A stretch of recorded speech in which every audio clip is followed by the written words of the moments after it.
Vassili Zaitsev, a little child, is shown by his grandpa learning how to hunt in the film's opening scene. Vasili's grandpa instructs him to remain still as a stone to avoid being seen by the wolf by tying their horse as bait.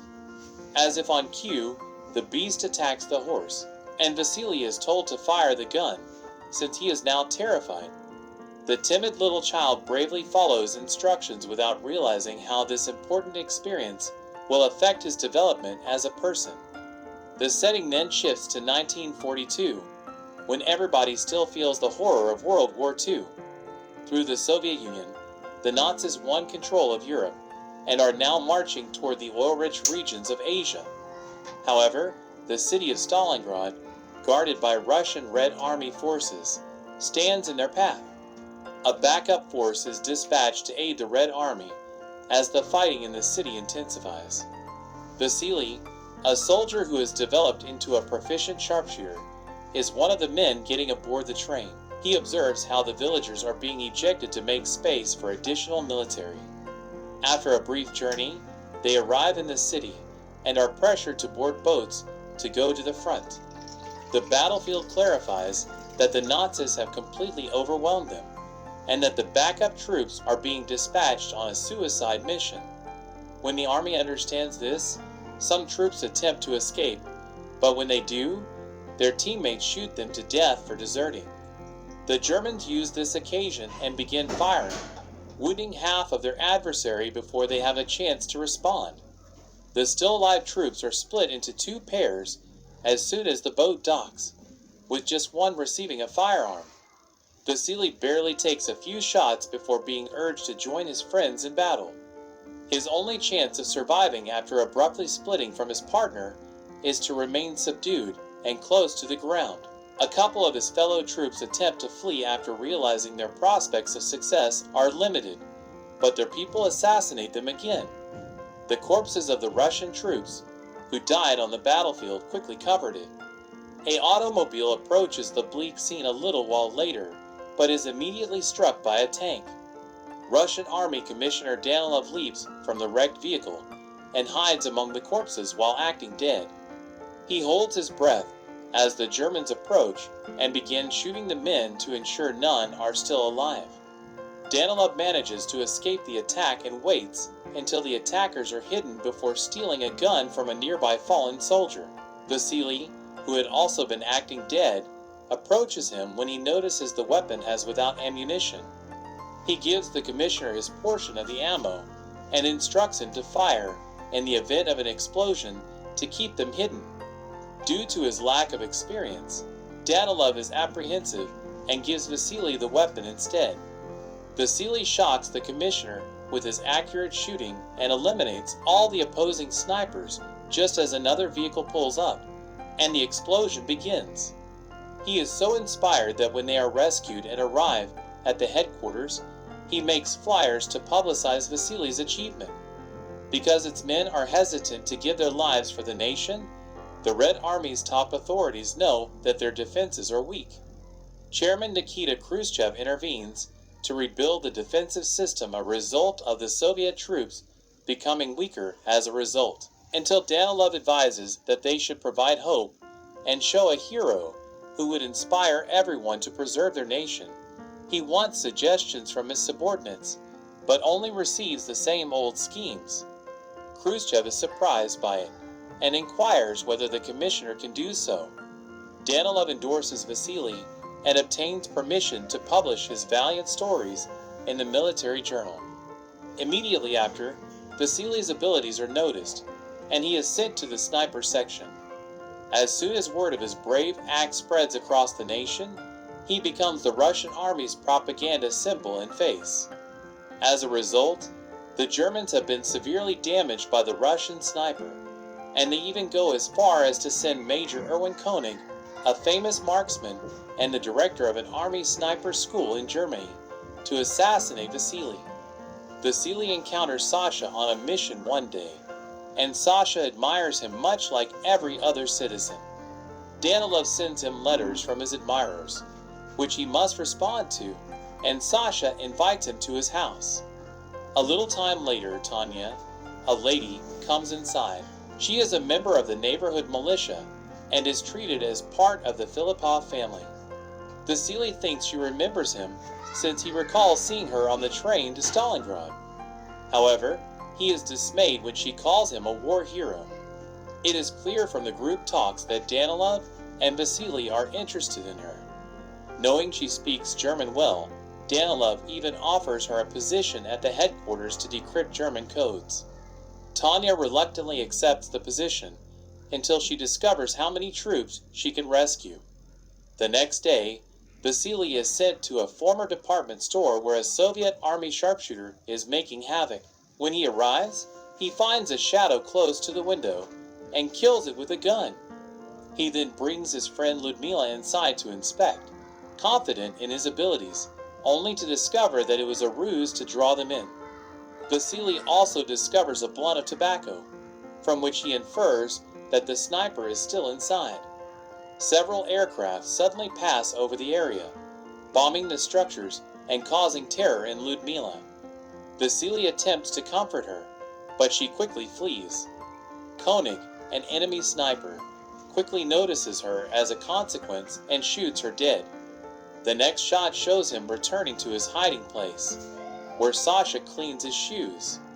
In exchange for food, the child provides him with information concerning Vassili. When the Red Army finds out König's motivations, they engage Kulikov, a former pupil of König, to assist Vassili. The sniper team member Volodya, Kulikov, and Vassili enter an abandoned structure where a corpse has been staged to resemble the enemy sniper. They assume it's a trap, think they're on the correct track, and leave the area. The enemy fires at them, but they escape unharmed and reach the safe area, where they mark 2 men and prepare for supper. When Volodya tries to get the soup he left in the other room, the enemy captures him. He is clothed in a German uniform and dispatched as their repairman when he refuses to give Vassili's location. Kulikov shoots him without thinking, disclosing their location on purpose. Then, to get König to fire and find him, he raises a helmet as a decoy. They must move quickly since König notices what they are doing and doesn't fall for the trap. König murders Kulikov while transferring to a new location, weakening Vassili's spirit. Khrushchev urges Danilov to continue the sniper duel even though it has already claimed numerous lives. Tania also requests that he return her to the militia. When Vassili returns dejected, Danilov promises that they will gather more information on König and requests that he keep Tania at the headquarters. She wants to join the militia and fight after learning that her parents were among the captives murdered by the Germans, as asked, and Vassili attempts to persuade her. He respects her decision and provides her with Kulikov's firearm following it. At the hideaway, König asks Sasha to polish his shoe again while he searches for Vassili. The next day, excitedly expecting Vassili's arrival, he waits for him at the site Sasha had specified.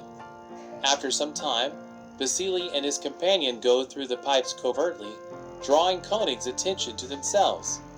As soon as they come out of the pipe, König fires quickly, forcing Vassili to drop his weapon and run behind a boulder.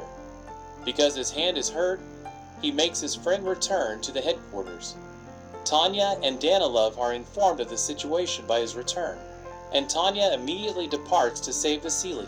Vassili continually tries to pull his weapon at the pipes end with a knife and a rope, but König denies him any opportunity. Just then, a blast rattles the whole structure, shattering glass everywhere and providing König with a good view of Vassili. Tania then enters via the pipe, but Vassili orders her to wait. He directs her to reflect light with another piece of glass after displaying König's position on the same glass through which he is being seen. Tania completes her objective successfully by briefly rendering the adversary blind. Vassili seizes the opportunity to draw his gun, and just in time, König's hand is shot as both sides flee. Later that evening, Vassili and Tania join their fellow soldiers in toasting their little win. The next day, Vassili informs Danilov that König and his status as a combat hero have made him feel depressed. and that he now wants to be a normal soldier. Danilov rejects it and uses Sasha to manipulate him, indicating that he has been acting as a double agent. Thanks to the child, they now have König's precise position, and Vassili has been given one more job. The next scene shows him hiding among the corpses lying about, exactly as his grandpa had instructed. As he waits for König, the image from the day he began to hunt plays before his eyes. He eventually falls asleep, and a plundering German soldier steals his sniper log.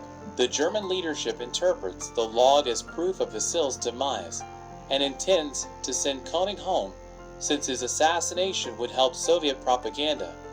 Despite everything, König is very certain that Vassili is still alive.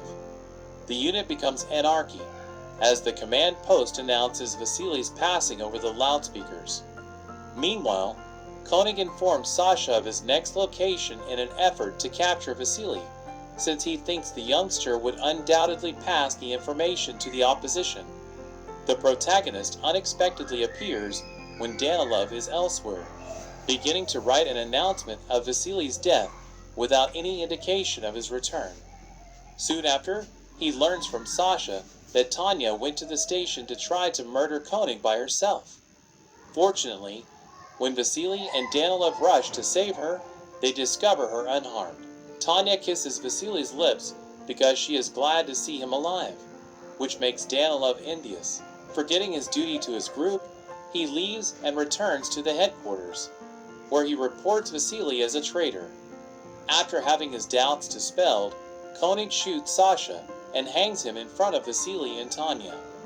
Vassili promises to murder König for her, and sends Tania to evacuate Sasha's mother in response to Tania's desire to get revenge for his death. Because Danilov and Tania are unsure how to communicate the news to Mrs. Filippov, they tell her that Sasha has enlisted with the Germans. She resolves to flee using the unique pass that Danilov gave her in the hopes that her kid is still safe. Tania is injured by a bomb while attempting to board the boat, and the explosion renders her unconscious. The doctor refuses to let her board the boat because he believes she has little chance of living. However, before they let Tania board, Mrs. Filippov persuades the staff that she is her daughter and displays the pass. A careless Danilov meets Vassili somewhere else and informs him of the awful news of Tania's death while feeling guilty. He is overcome with guilt, places the burden on himself, and plans to end his life by being exposed to König. Without waiting, the sniper fires at him, revealing his location. In an unexpected change of events, the König quietly approaches, expecting to win, but is taken aback when he discovers Vassili waiting for him. König surrenders to his destiny.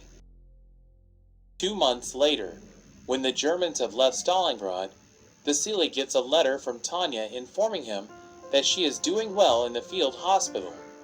He goes to the address listed in the letter because he is eager to see her again, and the movie concludes as we watch their touching reunion. Please subscribe and leave a comment below.